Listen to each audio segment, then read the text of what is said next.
आधुनिक युग में आपने देखा होगा कि आध्यात्मिकता और धर्म को अलग-अलग दृष्टिकोण से लोग देखते हैं। कुछ लोग तो जो हमारी परंपरा है, धर्मों का पालन करते रहें, जैसे हमारे दादाजी से पिताजी ने सुना, पिताजी से हमने सुना, हमारे से हमारे बच्चे सुनेंगे, इस प्रकार से इसको कहते हैं पारंपरिक धर्म।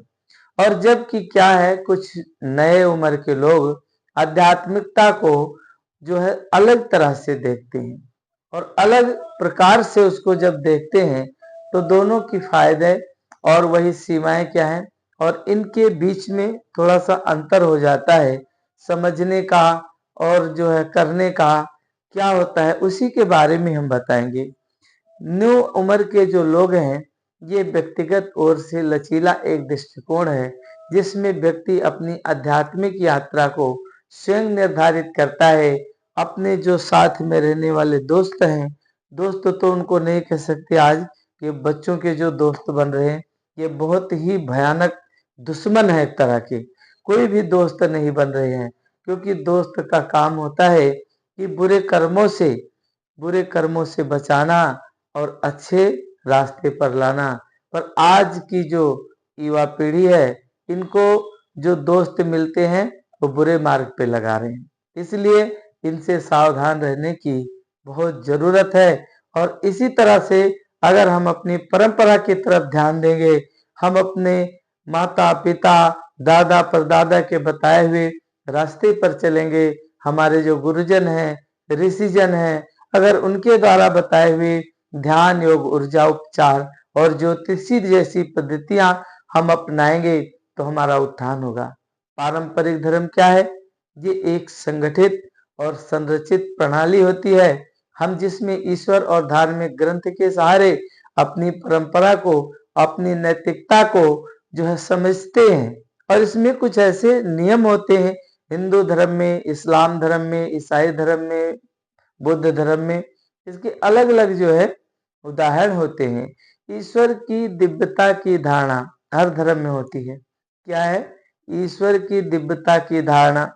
जैसे आपको आज तक ये बात नहीं पता होगी कि मनुष्य जो है सब चीजें नहीं देखता है, सब चीजें नहीं देख सकता है। उदाहरण के लिए हवा हम नहीं देख सकते हैं।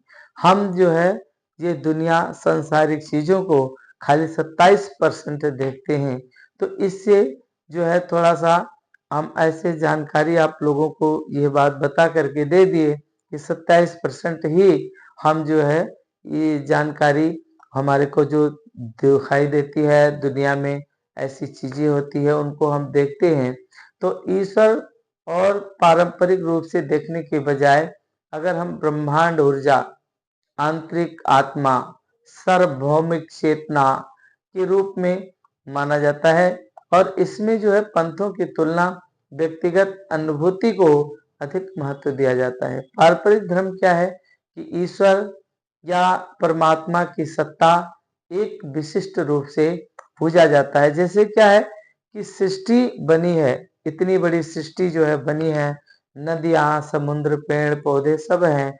अगर कहीं पर एक कोई नगर बसा है, शहर है, तो उस शहर को किसी ने तो बनाया होगा, किसी न किसी ने तो बसाया होगा। क्योंकि क्या है कि कोई भी चीज ऐसे हवा में नहीं बनती है, उसका कोई ना कोई तो मालिक होता है। तो इस तरह से ये अंतरिक्त आत्मा और सार्वभौमिक चेतना के रूप में इसे माना जाता है। और पंथों की तुलना में अगर हम व्यक्तिगत अनुभूति को अधिक महत्व दिया जाता है। पारंपरिक धर्म के बारे में क्या है कि भगवान जो है और धर्मों में, अनेक धर्मों में भगवान या देवी देवताओं की मान्यता होती है। चाहे कोई गुरु ग्रंथ साहिब को माने, चाहे कोई ईसा मसीह को माने, चाहे कोई कुरान शरीफ को माने और चाहे कोई रामायण को माने। और इनके लिए पूजा पाठ के अलग अलग नियम होते हैं।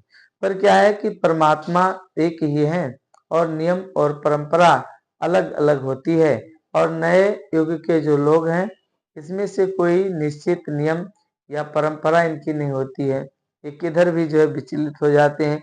व्यक्ति अपनी आत्मिक शांति के लिए विभिन्न साधनों का उपयोग कर सकता है, जैसे ध्यान लगाए और यह जो है क्रिस्टल थेरेपी से या ऊर्जा उपचार से आप जो है आत्मिक शांति प्राप्त कर सकते हैं। पारंपरिक धर्म क्या है कि इसमें क्या आवश्यकता होती है, जो हमारी शुरू से परंपरा चलती है, व्रत रख लेना, प्रार्थना कर देना और उपवास करना और अच्छे आचरण रखना। धार्मिक ग्रंथ और शिक्षकों की भूमिका सबसे बड़ी महत्वपूर्ण होती है। क्या होती है? शिक्षक हमारे कौन है? माता पिता, हमारे गुरुजन, हमारे जो स्कूल कॉलेज में पढ़ाते हैं वो सब भी हमारे गुरु हैं। तो इसीलिए जो है सभी को अपना गुरु मानना है और परमात्मा का ध्यान करना है। जीवन में मोक्ष की धारणा क्या है? नए युग के लोग क्या सोचते हैं कि पुनर्जन्म, कर्म, आत्मा की यात्रा, आत्मा की जागृति, अवधारणा को सभी कार्य करते हैं। व्यक्ति को स्वयं के भीतर ईश्वर को खोजना जाता है, क्योंकि हम कुछ भी कर लेते हैं, कुछ भी बना लेते हैं, हमारे को कुछ भी प्राप्त हो जाता है, मेरा मन संतुष्ट नहीं होता है। तो क्या है कि हमारे को परमात्मा की तलाश है। और पारंपरिक धर्म में क्या है? स्वर्ग, नरक, पुनर्जन्म, कर्म के सिद्धांत लिखे होते हैं और मोक्ष की अवधारणा होती है। मोक्ष के लिए धर्म में बताए गए मार्ग का पालन जो है बहुत ही आवश्यक होता है। इसलिए हमारे को जो है इसका पालना करना चाहिए। और वैज्ञानिक दृष्टि से क्या होता है, जो न्यू एज के आध्यात्मिकता करते हैं, इसमें क्या है, विज्ञान को ये महत्वपूर्ण दृष्टि से देखते हैं और इसको जो है अध्यात्म से जोड़ने का प्रयास किया जाता है। जैसे कि ऊर्जा उपचार, ध्यान से मानसिक स्वास्थ्य में सुधार। अगर हम ध्यान करते हैं ब्रह्मांड का, तो हमारे अंदर क्या होता है, पॉजिटिव एनर्जी का संचार होता है और ब्रह्मांडीय तरंगों की जो शक्ति होती है वो हमारे अंदर प्रविष्ट होती है।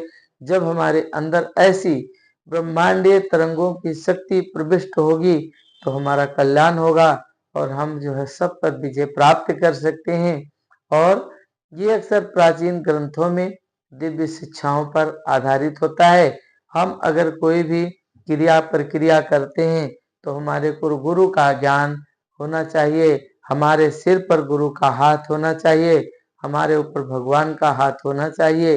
और कई बार ऐसे होता है कि कई तर्क वितर्क मेल नहीं खाता, पर क्या है कि हमारे को कुछ ध्यान से, ये साधना होता है, ध्यान होता है, ये साधारण बात नहीं है।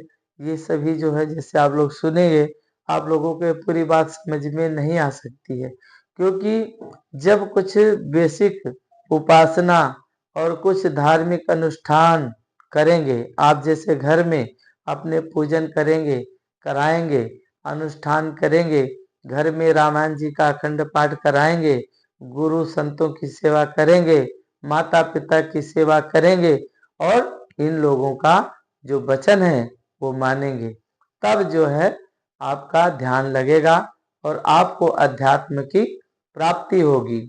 अध्यात्म मार्ग को स्वयं निर्धारित कर सकता है कि किसी संस्था या गुरु की आवश्यकता नहीं, आवश्यकता गुरु की होती है और गुरु के बिना ज्ञान नहीं होता है। तो इसलिए जो है हमारे को गुरु बहुत ही जरूरी है। अब इसका निष्कर्ष क्या निकलता है कि जो नए युग के हैं लोग, ये आध्यात्मिकता इनकी कैसी है और हमारे जो परंपरा चलती है, पारंपरिक धर्म, दोनों का उद्देश्य क्या है?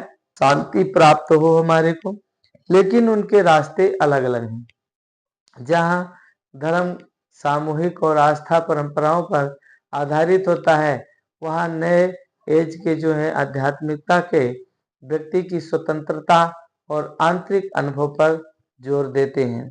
स्वतंत्रता जब ये प्राप्त करने की कोशिश करते हैं तो ये जो है रास्ता इनका विचलित हो जाता है।